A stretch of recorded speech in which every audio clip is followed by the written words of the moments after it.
Réduire les herbicides sans pour autant travailler le sol, répondre aux attentes des consommateurs qui veulent des fruits et légumes de plus en plus précoces, cela passe souvent par la pose d'un film plastique. Et pourtant, le plastique en agroécologie, c'est pas fantastique.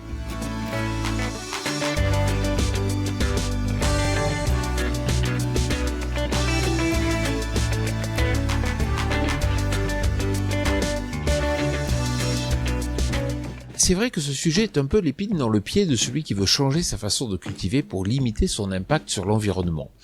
Car franchement, le plastique, on préférerait s'en passer. Mais existe-t-il une alternative? C'est la question que nous avons posée à Arthur Burezi, un conseiller technique en maraîchage et formateur en agroécologie. Alors Arthur, le plastique, ce n'est pas fantastique? C'est pas fantastique pour trois raisons principales. La première, c'est une histoire de ressources. On sait que le plastique est un coproduit du pétrole et donc il sera probablement limité dans les années à venir. C'est pas fantastique pour des questions de tri. Aujourd'hui, les agriculteurs payent pour trier et on sait que ce prix sera amené à augmenter car on ne sait pas quoi faire des déchets. Et ces déchets causent des pollutions, pollution des sols et pollution des mers et des océans avec les fameux océans de plastique. Pour autant, peut-on s'en passer? Aujourd'hui, en agroécologie et en agriculture en général, finalement, on a le choix entre trois manières de désherber. Le travail du sol, le plastique et les désherbants. On sait en maraîchage comme ailleurs que les désherbants seront amenés à être réduits. On sait aujourd'hui que le travail du sol, pour plein de raisons, est pas idéal.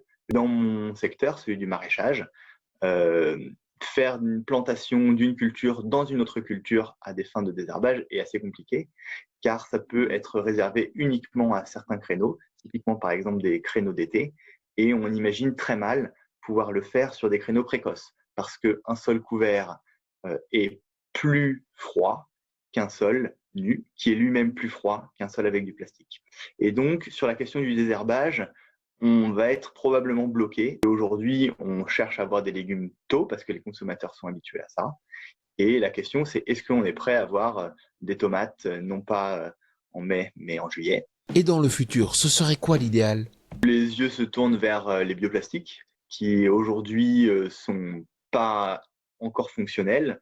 Les plastiques qu'on appelle biodégradables aujourd'hui, ils ne le sont pas vraiment et laissent encore des micro bouts de plastique un petit peu partout et n'ont pas la vraie fonctionnalité des vrais plastiques, mais peut-être qu'à l'avenir, on pourra imaginer vraiment des plastiques qui soient à la fois thermiques, opaques, désherbants et en même temps véritablement biodégradables, voire avec un apport carbone pour le sol qui peut être intéressant.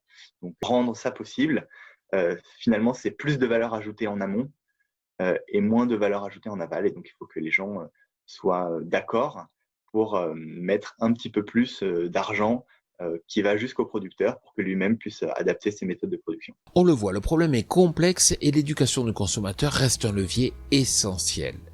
Merci Arthur. Quant à moi, je vous retrouve la semaine prochaine sur TV Agri pour un nouveau regard porté sur l'agroécologie. Bonne semaine.